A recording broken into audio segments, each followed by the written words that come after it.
And ladies and gentlemen, boys and girls, welcome to the Experience Hockey Talk, serious hockey talk for serious hockey fans. Mike here, and as always, what seems to be a regular occurrence is our Txht Toronto Maple Leafs writer, Steve Gardiner. Steve! How's it going? How are you feeling after the All Star break? After last night, not so good. I don't know. How are you feeling about the All Star break? Oh gosh, not good at all. It's horrifying. How is covering the All Star game and festivities? It's boring. I think I cried a little. Just a little? Well, probably a lot. I think your tweets say otherwise. It was horrifying. Ugh. It was horrifying. Never doing it again. Guess what? Uh, You're going to do it again next year unless Ariane wants it because it's in St. Louis. I'm gonna petition for Ari to take it. Okay. So, anyways, while we're talking about the All-Star break, one of the big things that came out of the All-Star weekend was Kendall Coyne Schofield, Yes. Brianna Decker. Those were the two notable ones that popped up because Kendall replaced, forgetting his name, Nate McKinnon in the fastest skater competition, and she actually placed 7th, right above Clayton Keller of the Arizona Coyotes, which was fantastic. And just seeing her actually participate in the actual competition was amazing. Yeah. And then Brianna Decker, everyone thought that she had the time of 1:06 to actually win the competition for the the passing accuracy, I believe it was. Yeah. And it ended up really being like minute 12, but still second place. But still, she did a great job with it, regardless. Yeah. Which shows you that these women can play. And of course, Kendall Coyne Schofield plays for the Minnesota Whitecaps in the National Women's Hockey League, and Brianna Decker's in the Canadian Women's Hockey League. Yeah. Yep. So, and also both are gold medalists. They both are. And they're both amazing. Yes. And actually, if I remember right, never got to interview anyone from the Boston Pride, the inaugural season of the NWHL. I was trying to get somebody from the end. Actually, you know what? While we're debating this, you're going to hear like a little pop sound. Oh, there you go. There's the pop sound in the background. I'm going to let my external hard drive fire up real quick. But yeah, no, Decker, was one of the key driving forces for the Boston Pride to win the Isabel Cup that first season. Yeah. So, but then this past Wednesday, for Wednesday Night Hockey on NBC Sportsnet, you had Kendall Schofield in between the benches with Pierre Maguire. Yep. I didn't get to see it because, as everyone knows, we were supposed to record Wednesday, but there was a family emergency that I had to tend to. So I didn't get to watch it, but I got to watch the clips online. Yes. And it was downright awkward. Super awkward. And the fact that Pierre Maguire was essentially talking down to Kendall. Yeah. Who, like I said, is an Olympic gold medalist and currently plays professional hockey for the Minnesota Whitecaps in the National Women's Hockey League. Yeah. It was... That was rough. It was rough. So, for anybody who's ever watched Pierre Maguire, though, I get to see a lot of him. Okay, so real quick, the players that I interviewed the inaugural season were Daniel Ward of the Connecticut Whale, Devin Skeets of the Buffalo Beauts, Haley Williams of the Buffalo Beauts, Jenny Scrivens of the Riveters, who was also the head of PR at the time, Jillian Dempsey of the Boston Pride, Jordan Smelker of the Boston Pride, Kelly Stedman of the Buffalo Beauts, and Megan Bozak of the Buffalo Beauts. Of course, Bozak is actually now in the Canadian Women's Hockey League, and Haley Williams is playing over in Russia, and I don't I can't off the top of my head remember where the others are. So they get one Boston Pride player. Haha. There you go. But anyways, you're saying about Pierre. Yeah, Pierre Maguire. He takes a lot of flack because he's not the most brilliant person on the planet. And And yet he was an assistant coach on one of the Pittsburgh Penguins '90s Cup teams. he was. It's just sometimes I don't think he was really meant to be in front of a camera talking. I don't think, and I think Schofield said the same thing on Twitter. I don't think his comments were meant as a tearing down of anything that Schofield has accomplished or her knowledge of hockey. I just think Pierre Maguire sucks at talking. He always says the wrong thing. And do women have the right to be angry about what he said? Probably. Because it was pretty demeaning to Schofield if you didn't know anything about Maguire and Schofield's relationship. Which she addressed in a tweet. She did, yeah, she did, and she said the same thing that I'm saying now. I don't think he meant it that way, but I understand how it's taken. I think he does it a lot. He puts his foot in his mouth, and this one probably is the most untimely one he could have done.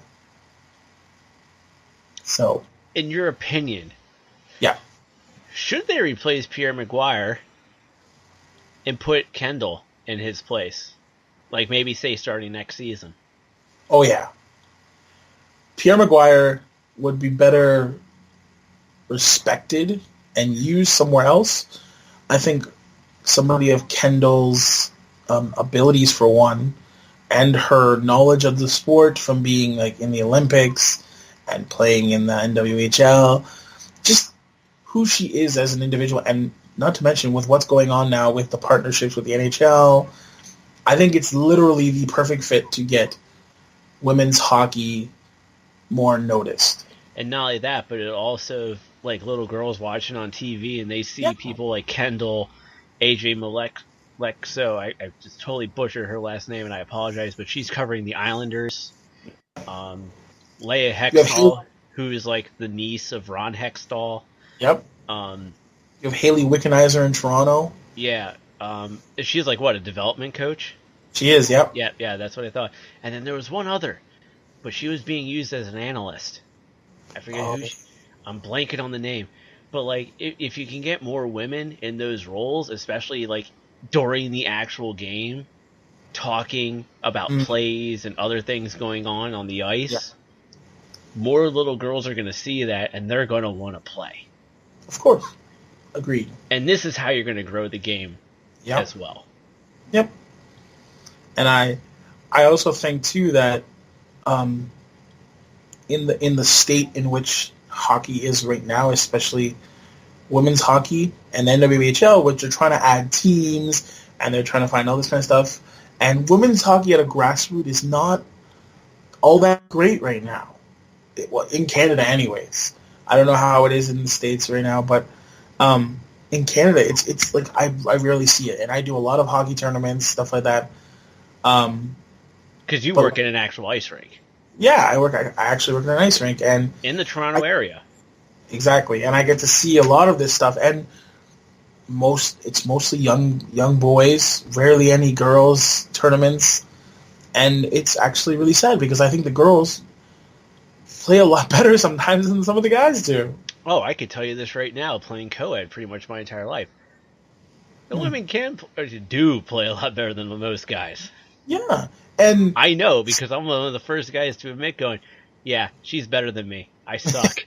Put me out there to protect her. And, if somebody tries to take a run at her, I'll take a run at them. That's actually what my coach used to do with me back in the early 2000s before I stepped away from playing ice hockey full time. And kind of went into the semi-retirement because I haven't played in the league since December 2004. Ice hockey. Yep. We had a girl who was literally our best player. Yeah. And other teams would take runs at her, and it was literally my job to play the protector. I probably should have belonged. I really belonged on the third or fourth line as a grinder, but I was Yeah. sometimes put on the first line to deter anyone from wanting to take a run at her. Yeah. And it And created space for her to actually make plays and to excel and show her talent. exactly. And I mean, and some people may get mad because it's like, yeah, people, it's like, oh, you're playing protector. Yeah, because we wanted to make sure she didn't get hurt. Because people yeah, were legit gunning for her because it was like as some people put it, a girl playing a man's game, and it's like, no, it's literally hockey is for everyone, and my coach wanted to make sure that she had just as much fun playing the game as just as much as you or I. exactly. And And so sometimes you got to protect them, you know. yeah, agreed. So and the big comments that were coming out during the All Star game after Schofield and Decker did their amazing performances. Um, the comments that were coming on Twitter were from guys saying like, well, you can't expect women to play in such a physical sport with men who are bigger, stronger. You want to know And something really funny? oh, In women's hockey, there's no checking, yeah, right? I've been to a couple NWHL games in person to cover them. yeah, The physicality of those games trumps the NHL games sometimes. yeah, yeah. And you know what the funny thing about it is though is that like I see some of those comments and I hear them. I understand that like you don't want Tom, like, for a lack of a better person, Ryan Reeves or Tom Wilson making a run at like a Schofield. But like I think they missed the point of what these two women were trying to accomplish. They weren't there to try to steal the limelight from the All Stars. They weren't there to try to steal any kind of, this is an NHL All Star game. These guys are NHL players. They weren't there for any of that stuff. They were there to show the rest of the world that women can do the same thing. And you know what? Sometimes at a higher level. And I think they were there to, I can't remember her name. I put it in my All Star article.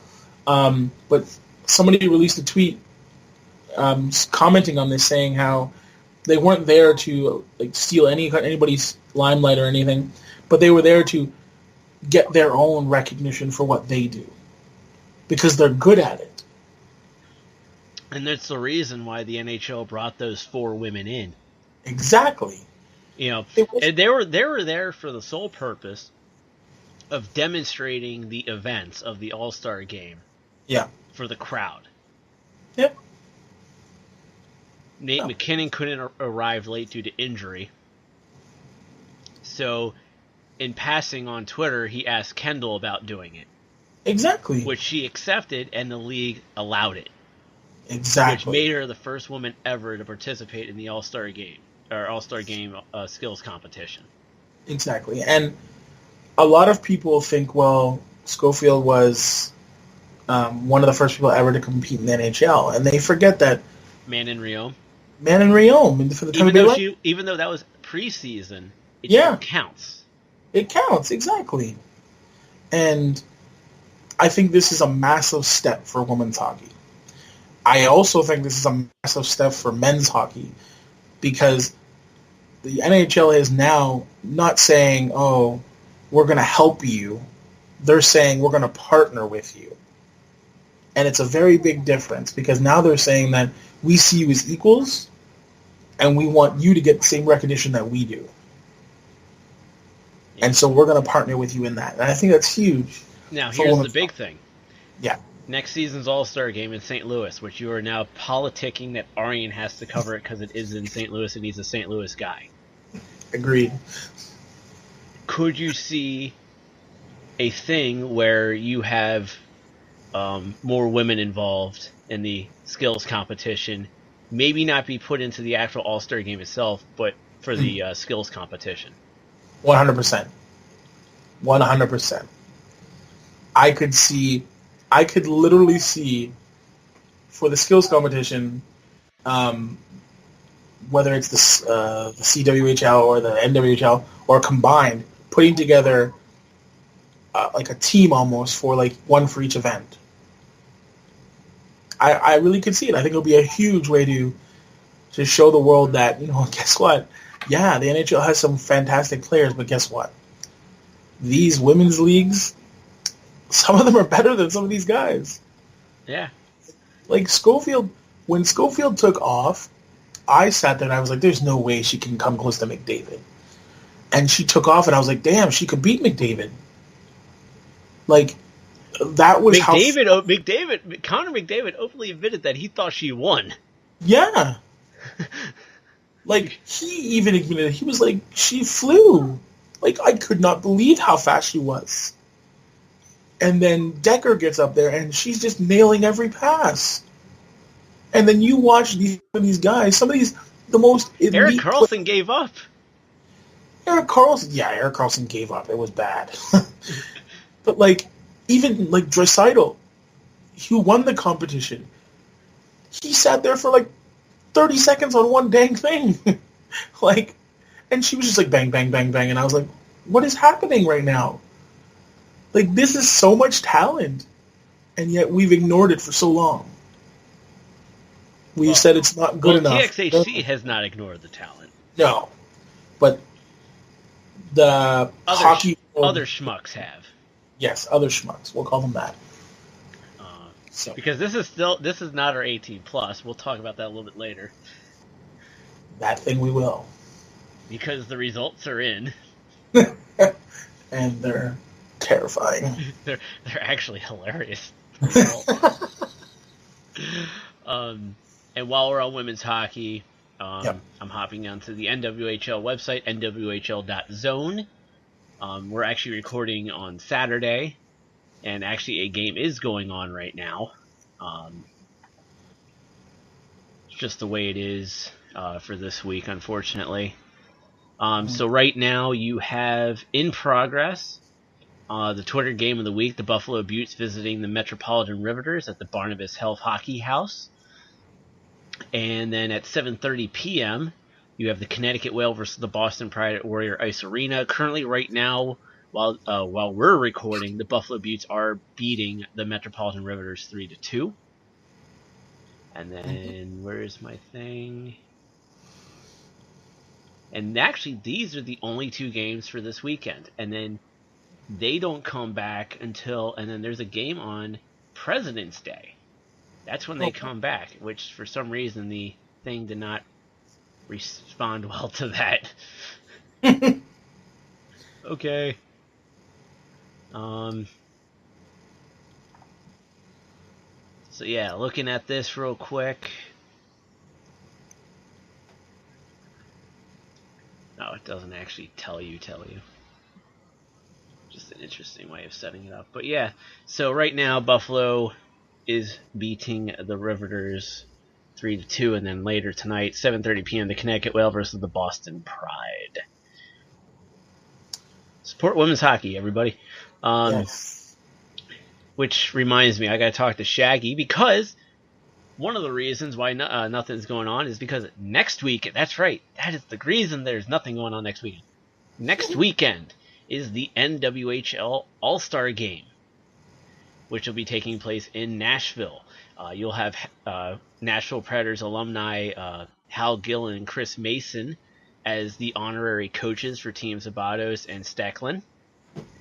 And TXHT's very own Shaggy will be down in Nashville at Bridgestone Arena for all of the NWHL All Star festivities. He will be writing up articles about it, just like how you did, Steve.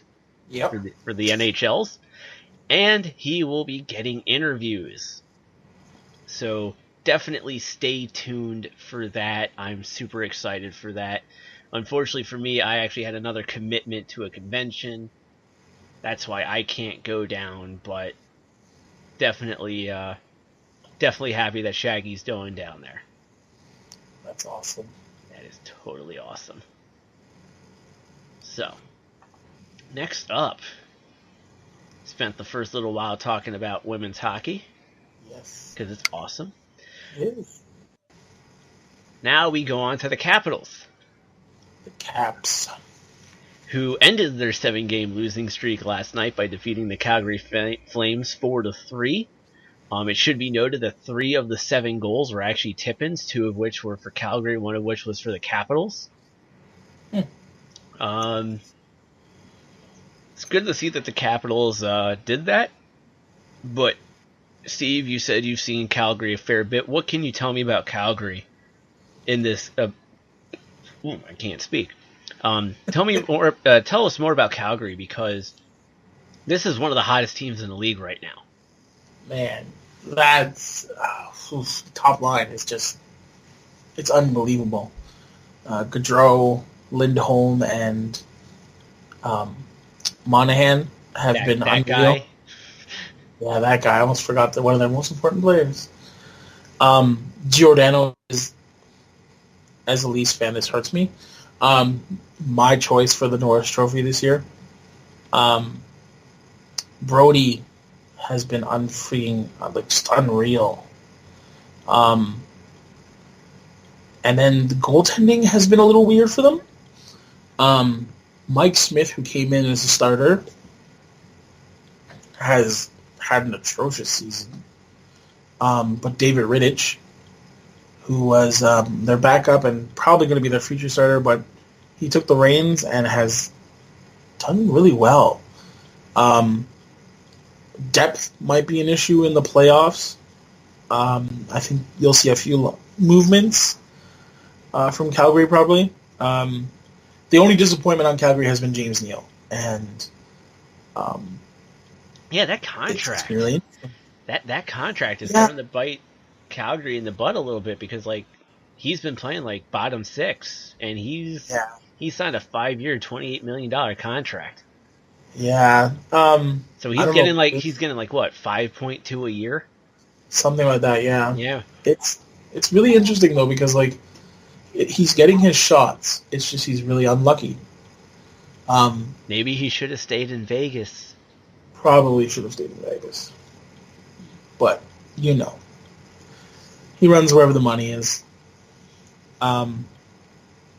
That's always been James Neal though. When he wore his work welcome in Pittsburgh, and then he stayed in Vegas. He was in Nashville for a while, and then Vegas, and then blah.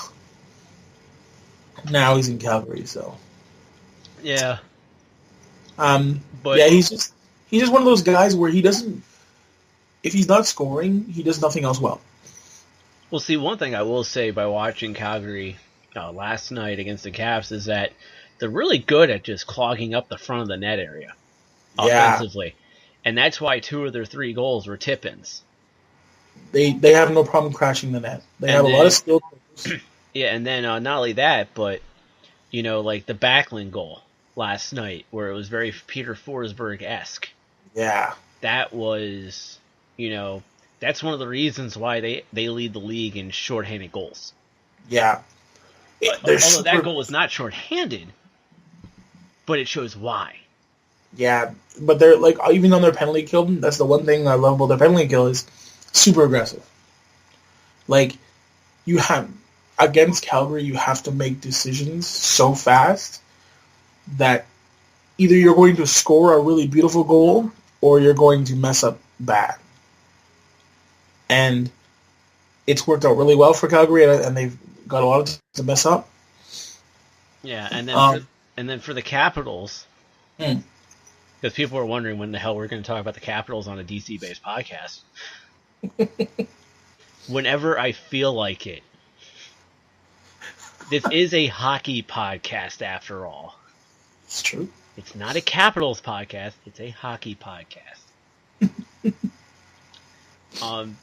Looking at the Capitals, I never got to write the article about the Caps and what was going wrong with them leading up to the All Star break, but I touched base on it a little bit in the Calgary-Washington preview, which was essentially the fact that this was a very tired team. And you can tell, I was at the game against the Islanders, and you can just kind of tell the way that the Caps were playing.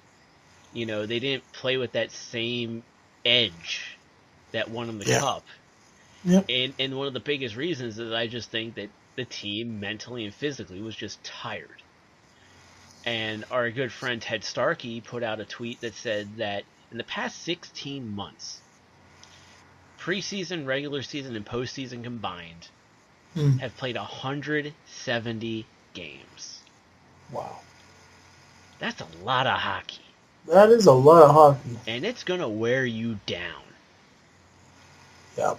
So the timing of going into the All Star break and then having your bye week immediately after worked out so well for the Capitals because like Alex Ovechkin said it straight up to the press, like because somebody asked him like, what did you think when John Carlson won the hardest shot competition? Alex said straight up, I turned my phone off and I was in the Bahamas relaxing, so he wasn't even thinking about it. Yep. And I think that's honestly what they that's what they needed. And like everyone was, but I mean the big mistake that the Caps did though was they had Ovechkin off yesterday to serve his 1-game suspension. He should have served it against Toronto and here's why. And you and I talked about this, and that is the fact that going into the break, the Caps are already on a 6-game losing streak. It really didn't matter if they won or lost that game. No. And same with Toronto, who's struggling a little bit. Yep. Because going into a break that long where you have like a week and a half off before you play your next game, there's 2 things you have to keep in mind. If we win, all that momentum that we're getting is just going to be for naught. Yep. Because you're going into a week and a half break where you're not going to be playing any games. Yep. But then, if you lose, it still doesn't matter because you're taking a week and a half long break and you get to start anew when you come back. Yep. And that showed the same thing with the Leafs last night. Yeah. So it's like the Capitals, they came back last night against Calgary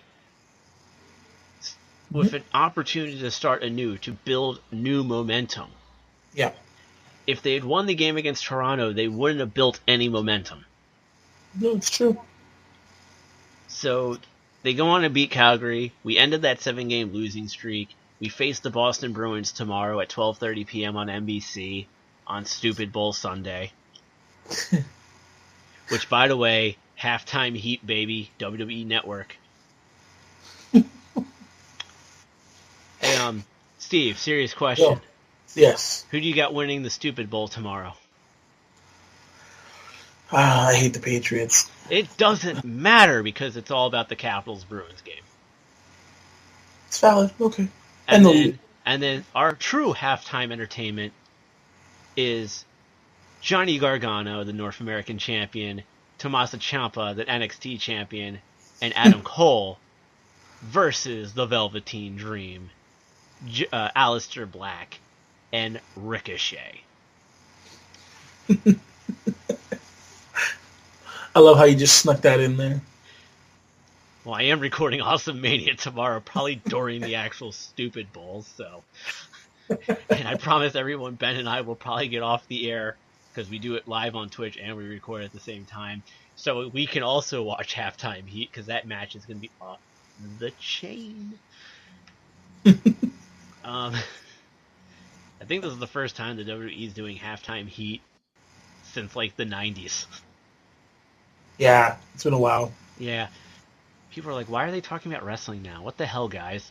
But anyways, yeah, so tomorrow you got the Cavs versus the Bruins. The Cavs have had the Bruins number as of late. But all those trends can always end at any moment. But I think with the Capitals getting the win last night, that will definitely help them in their upward momentum, especially with the fact that next up for the Capitals after that, because the Caps are on a 6-game home stretch.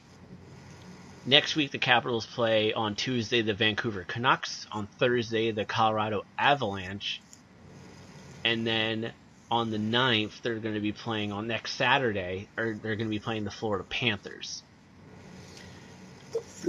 And then the Monday following that, they'll be playing the Los Angeles Kings. Nice. And then they go on their road trip which, man, this road trip is brutal. It's a 6-game road trip. Tuesday at Columbus.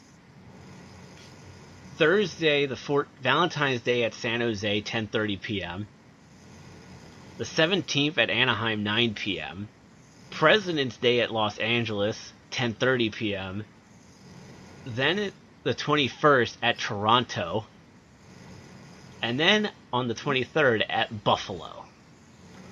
Wow, that's a crazy road trip. Yeah, you got your California trip mixed in with your Toronto Buffalo trip. Yeah, weird.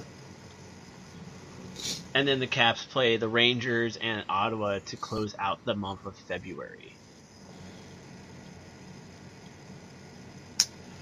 Look at that. Schedule makers suck this season, like really. It's actually terrible. Yeah. So, but yeah. So Capitals, I think with the break, they're on the right way, especially with that win. The win definitely for morale purposes. Yeah. Will definitely help. But your Toronto Maple Leafs. Youch. Sloppy play, my friend. Sloppy play. Yeah, they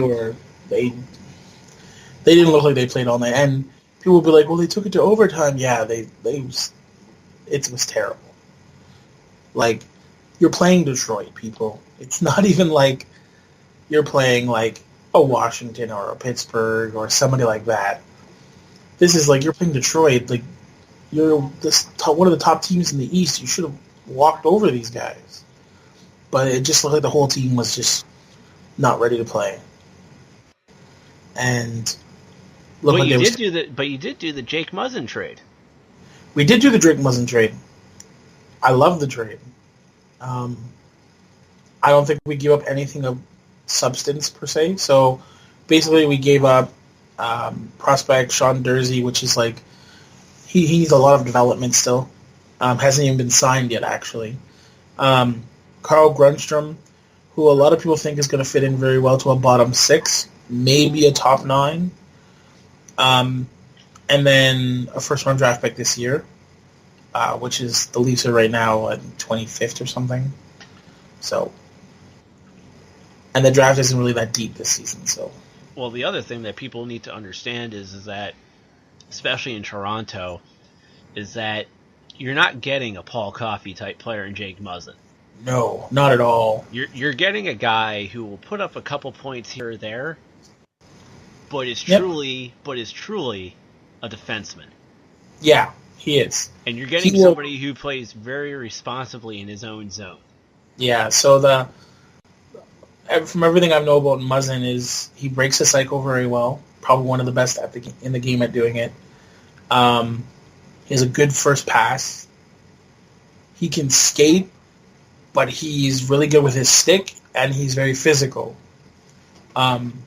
His last few seasons, he's put up 40 or 50 points each season, so it's not like he's a slouch offensively. And he has a really, really big shot. But I think where everything the Leafs wanted from him is on a defensive end. I think he'll be a nice calming presence for Riley or Gardiner, whoever they decide to put him with.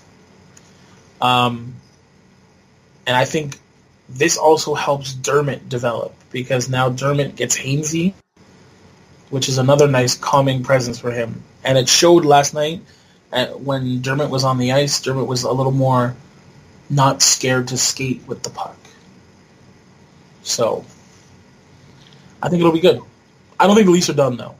Yeah. Oh, I don't think... I still think, and my father, who's a diehard Flyers fan, my dad says, it's like, I don't care what anyone says. Wayne Simmons is probably going to Toronto. I've heard it all year and all season, and I think it'd be a good move for Toronto. I don't know what it's going to cost. But I think it's a toss-up between him and Ferland. So, and speaking of Wayne Simmons, for the Philadelphia Flyers, Carter Hart was named NHL Rookie of the Month of January. And then Johnny Gaudreau of the Calgary Flames, Robin Lehner of the New York Islanders, and Patrick Kane of the Chicago Blackhawks were the 3 stars of the month of January. Yep. The Philadelphia Flyers and the Pittsburgh Penguins revealed atrocious Stadium Series jerseys. It's like the NFL Colorworks garbage. Oh, so bad. So bad. Dixon wrote an article about it that came out today. I haven't read it yet. It's funny. I post up your stuff for you. Yeah. Which I think at this stage of the game you could just probably post up your own stuff for yourself, because I know your stuff is quality stuff. Unless there's something that we need to schedule for obvious reasons. Yeah. But like Dixon, he just posts up all the time, and I haven't read his jersey article yet about the Stadium Series jerseys. Pretty sure he rips him a new one. That would shock me, Dixon. But I asked my dad about the Flyers one, and my dad says, well, if they can light Gritty on fire in it, then I'm okay with it. I'd be okay with that. Yeah. I think a lot of people would be okay with lighting some of these mascots on fire. Mainly Gritty, though. He's just... I don't even know what the purpose of him is. Just to let you know, don't look him in the eyes. No, I know. Because that's how he gets your soul. I don't have one anyway, so... I think I own it from Trades and Topps Skate. Yep, I'm pretty sure that's what it is. Yeah. You need to start reaping some souls, my friend. Apparently I do. But then, this afternoon... Yep. Nikita Kucherov of the Tampa Bay Lightning has been fined $5,000, the maximum allowable under the collective bargaining agreement, for a dangerous trip against New York Islanders defenseman Scott Mayfield last night. The incident occurred at 16:11 of the first period, and Kucherov was assessed a minor penalty for tripping. So if it was a dangerous trip, which they don't give you a video of what happened, why isn't there a suspension? Hey, look, more stuff for your everlasting series of stuff about the NHL. Yeah, once again, the NHL does a knock-on job of, suspensions. Oh, but wait, there's more. This afternoon also, the Ottawa Senators forward Zach Smith has been fined $5,000, the maximum allowable under the collective bargaining agreement, for elbowing Pittsburgh Penguins defenseman Marcus Pettersson last night in Pittsburgh. The incident occurred at 6:46 of the second period, and Smith was assessed a minor penalty for elbowing. So, from my understanding, Pettersson is playing tonight in Toronto. So that might be the reason why he wasn't suspended, but I think that's a really stupid reason. Because if he elbowed him, I'm assuming he elbowed him in the head, because that tends to be the only time they call a penalty for elbowing. Yeah, you don't get called for elbowing for putting your elbow into somebody's chest unless you're trying to hurt the guy. So I feel like if the NHL is really supporting their CTE and head contact issue, then I feel like that should have been a suspension. Should have, would have, didn't. Dumb people. And then, of course, it was also announced that the NHL and NHLPA celebrate Black History Month with Traveling History Museum Original Program and Willie O'Ree Skills Weekend. This is actually the very first time in the history of the NHL that the NHL is actually doing a full-blown Black History Month celebration. Yeah, I really like it. Like a legitimate one. I think it's another way that the NHL has done well with communicating to their fans that they are on board with what's happening in the scope of the world. Now, it could be just a big marketing ploy from Bettman. Tends to be his style. Well, I'm going to read this out real quick from the press release. Okay. For the first time this season, the NHL presents the American Legacy Black Hockey History Tour. A uniquely curated mobile museum will visit 6 U.S. cities in celebration of Black History Month. The 525-square-foot museum looks back at the founders, trailblazers, history makers, and Stanley Cup champions and looks ahead to the next generation of young stars, NHL officials, broadcasters, and women in the game. The museum will travel to schools, community rinks, and NHL arenas, incorporating unique programming to each stop. The calendar of events in partnership with NHL clubs includes the New York Rangers, which is today, February 2nd, the New Jersey Devils, February 5th through 6th, Nashville Predators, February 9th through 10th, the Tampa Bay Lightning, the February 14th through 16th. It will be at the 2019 Coors Light NHL Stadium Series with the Philadelphia Flyers, February 23rd through 24th, and then the Washington Capitals, February 25th through 27th. Through 27th. Go figure. During the work week. I know, it's... Well, the interesting thing is like, okay, they got it right with the Rangers because today's Saturday. Yeah. But then with the Devils, it's during the week. Yeah. I think it's a Tuesday and a Wednesday. I don't know why they just couldn't do it. The Devils on the 3rd, tomorrow. Yeah, it's really weird. Not like New York is that far from New Jersey. Yeah. I mean, you can kind of see New York City from where the Devils play. Just saying. Yeah. What the heck? Nashville is actually the weekend of next Saturday and Sunday, which actually is also during NWHL All Star weekend, which actually works out beautifully there. That's actually good scheduling. Tampa Bay Lightning is the 14th through 6th. What a concept. It's so 14th through 16th. So that's a Thursday through Saturday with Tampa. Obviously, the 23rd and the 24th is when the Stadium Series is going on, with the Stadium Series game being on the Saturday, the 23rd. Yeah. So that actually works. And then you get the Capitals on the 25th through the 27th. So you're going to be having this going on while the NHL trade deadline's happening? Yep. Okay. Chaos. Mass chaos. Okay. It's so weird.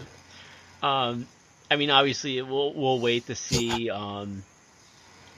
We'll wait to see what the Capitals announce for the for when they have it. But to be really honest, what I might do, I actually would not be opposed to driving up to Philly to check it out because it's on a weekend. It's a bad idea. Yeah, I would not be against driving up to Philadelphia on the 23rd and 24th to check it out. There will be original video content scheduled for release this month, includes Skates Off player profile pieces featuring Hockey is for Everyone ambassadors Seth Jones of Columbus, Evander Kane of San Jose, as well as PK Subban of Nashville.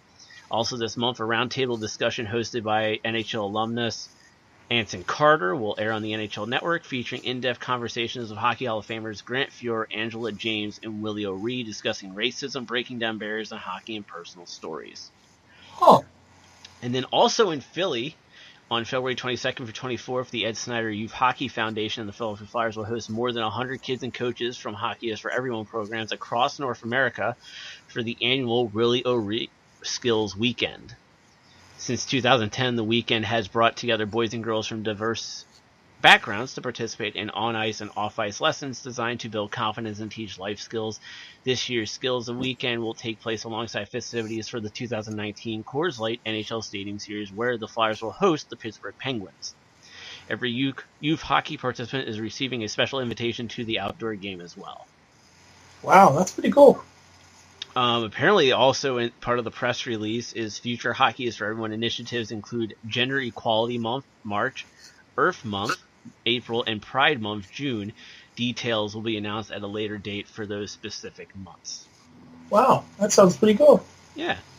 I like when the NHL does something innovative like this. And that doesn't suck. Exactly, right? Kind of like the god-awful that thing that they're playing with on NHL and NBC for the All Star game. that player tracking crap. Oh crap! It was horrible. But we aren't going to talk about that right now. No, let's please not. Because I need to be 18 plus for that one. Yeah. I need to take off the kids' gloves for that one. And all you analytic nerds, Hey. you ain't gonna like what I gotta say. Oh boy. Because, ladies and gentlemen, as you remember the last episode, Steve and I joked about doing an 18 plus podcast for Txht. We legitimately put it up for a vote. Oh yes, we did. And actually, you know what? We never looked at the Twitter poll. Let's take a look at the Twitter poll real quick. Twitter.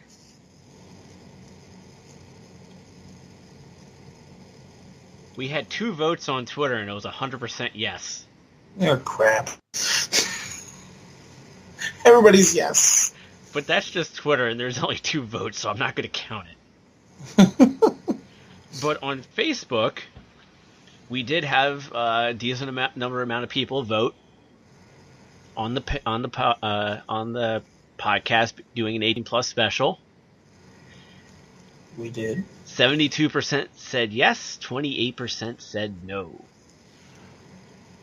And that means we're doing an 18 plus TXHT episode. It will be a special, and date to be determined. But there is going to be something that I'm going to say right now, and this is how we're also going to open up that episode. To quote the great legendary George Carlin, there is no such thing as bad words. There is just bad intentions. Which means hide your children. Which means we're going to curse, but just because we're cursing doesn't mean we have bad intentions. It just means we're trying to put a point across and also being a little bit more real. A little more real. We're bringing some reality to ya. Oh yeah, dig it. Actually, I think that's the best Macho Man Randy Savage I've ever done, so I'm never going to do that ever again. Oh, this could be interesting. So, Steve, with that, where can the people find you on the social medias? At Guardsky on Twitter. Hit me up with some questions. Facebook, Steve Gardiner, you can hit me up as well. Comment on my articles. Come on, people. And we can talk. My God, like, nobody ever comments on anything. They just want to, like, flame people. Oh, God, this 18 plus podcast is going to be so funny. Like, you and I, like, if we actually recorded what we talked about off air. Yeah. Scary. People would understand why we don't record it. Yeah. And they're going to get that for one episode. One whole episode. You asked for it, people. Well, not my friend Scott. My friend Scott voted no. Yeah. But hashtag Scott's a douche.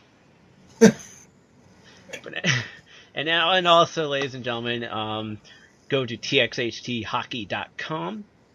txhthockey.com has our Facebook, our Twitter. I actually did pull down the Patreon and the Twitch for now. One or both will go back up on the site when I deem it's the right time to put them back up. But txhthockey.com, yes, you'll see a wrestling post here or there. That is just because of Awesome Mania. Until I can afford to get an actual X75 Productions website, it's going to have to go into the X75 Productions subsite, which is on txhthockey.com. So if you do like wrestling, check it out. That's also an 18 plus podcast, like full blown 18 plus. Not for your children. Sorry. You know? Not at all. Not at all. No. So txhthockey.com. Comment on the articles. Like, we get like 0 comments on articles. Yeah, seriously, guys. Like, the only comment we've ever gotten on the article is when we announced that we weren't working with a hockey league anymore. Yeah. And the comment came from somebody who was either running the league or was a league official from that league trying to blast us. Didn't work very well. Didn't work very well because I murdered them with kindness in our response. I like that little giddy laugh in the background. That's kind of worked. That's what it was. So, with that, this is TXHT, the Experience Hockey Talk, serious hockey talk for serious hockey fans. I'm Mike. Steve, say goodbye, Steve. Bye. You failed so horribly. Oh, bye, Steve. And until next time, we will see you on the ice. Ice. Ice. Ice. Ice.